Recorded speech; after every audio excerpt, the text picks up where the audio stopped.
યાત્રા ભણું છું। અનેકતામાં જ એકતા એ જ અમારી શાન છે, એટલે તો મારો ભારત દેશ મહાન છે।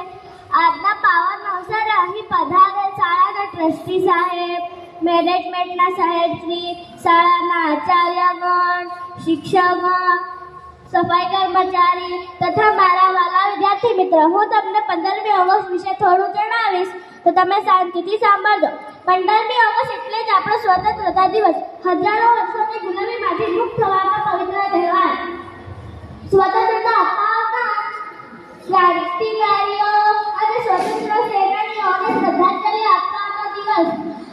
15મી ઓગસ્ટ 1947 સુધી આપણા દેશમાં અંગ્રેજોનું શાસન હતું। આપણા દેશના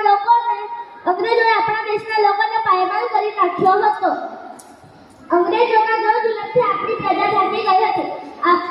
અંગ્રેજોને આપણા દેશમાંથી હાંકી કાઢવા માટે મહાન વ્યક્તિઓ ગાંધીજી, સરદાર વલ્લભભાઈ પટેલ, બિરસા મુંડા, ચંદ્રશેખર આઝાદ જેવા ઘણા બધા નામી અનામી લોકોએ ચળવળો અને સત્યાગ્રહ કર્યા હતા અને શહીદ થયા હતા।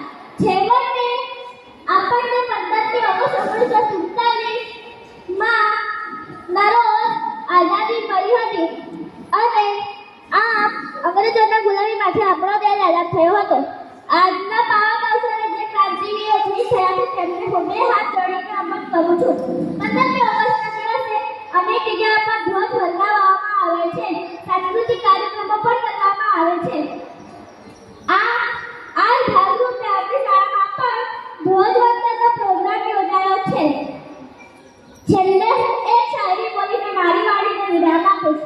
जब आंखें खुले तो धरती हिंदुस्तान की हो, जब आंखें खुले तो धरती हिंदुस्तान की हो, जब आंखें बंद हो तो याद हिंदुस्तान की हो। मैं मर भी जाऊं तो कोई गम नहीं, मैं मर भी जाऊं तो कोई गम नहीं, लेकिन जिस मिट्टी में मिलूं वो मिट्टी हिंदुस्तान की हो। जय हिंद, जय भारत, जय जवान,